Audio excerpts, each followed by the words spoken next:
বন্ধুরা আমরা এখন এসছি একটা ধান সেদ্ধ করার কারখানা, সেখানে দেখছি সব ঘুরে ঘুরে।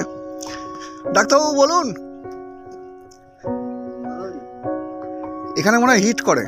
আচ্ছা আমি বলি তাহলে। হ্যাঁ বলুন। এটা হচ্ছে লোহার জলের ট্যাঙ্কি, এই ট্যাঙ্কিতে জল দেয়, সেই জলটা এখানে জাল হয় মেশিনে। হ্যাঁ, সেই মেশিনে ধানের তুষ দেওয়া থাকে, তুষটা ওখানে মোটরের সাহায্যে উড়ে গিয়ে পড়ে আগুন জলের ভিতরে, সেই হিটে জলটা বাষ্প হয়ে স্টিমটা ওই হাড়ির ভিতরে। জলটা কিসে দিয়ে? জল ওই যে ওর ভিতরে জল থাকে, জলটা কোথা দিয়ে? ওই তো ফুটো, এই যে ট্যাঙ্কি। এটা তো গরম, তখন আগুন। হ্যাঁ, আর তাতে কি হচ্ছে? এইটা খুলবে, কোনো অসুবিধা নেই। যায়, এটা খুলে পাইপ দিয়ে জল দেওয়া হয় আগে।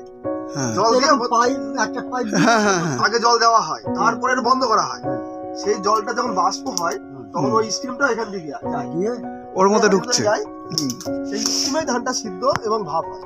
প্রথম দিন ভাপ হবে, ভাপ হওয়ার পরে চৌবাচ্চায় করবে, তারপরে দ্বিতীয় দিন পরের দিন সকালে আবার সেই ধানটা তুলে ওই হাঁড়িগুলো দেওয়া হয়, এবং পরে ওই তদ্রুপ ভাবে স্টিম হয়ে সিদ্ধ হয়ে তখন এই খাবারে দেওয়া হয়। ধান দিয়ে ধান দেবে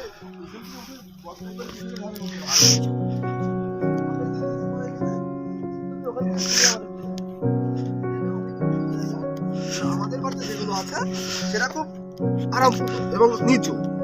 আমাদের বাড়িতে নিয়ে গেলে দেখাবো আপনাকে। বাহ, কত ধান!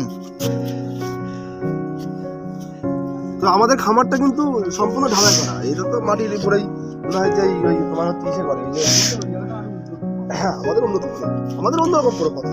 এখানে ছোটখাটো একটা চাপ। হ্যাঁ, ছোটখাটো, বেশি না। আমাদের 60-70 বস্তা করা হয়। হ্যাঁ, আমাদের প্রতি পারনে মানে এক একটা দিন। এদের তো খাটনি বেড়ে গেল, এর মধ্যে সব পাতা পড়ছে। ও সিস্টেম আছে, যখন যদি চলতো তাহলে বুঝতে পারতেন ব্যাপারটা।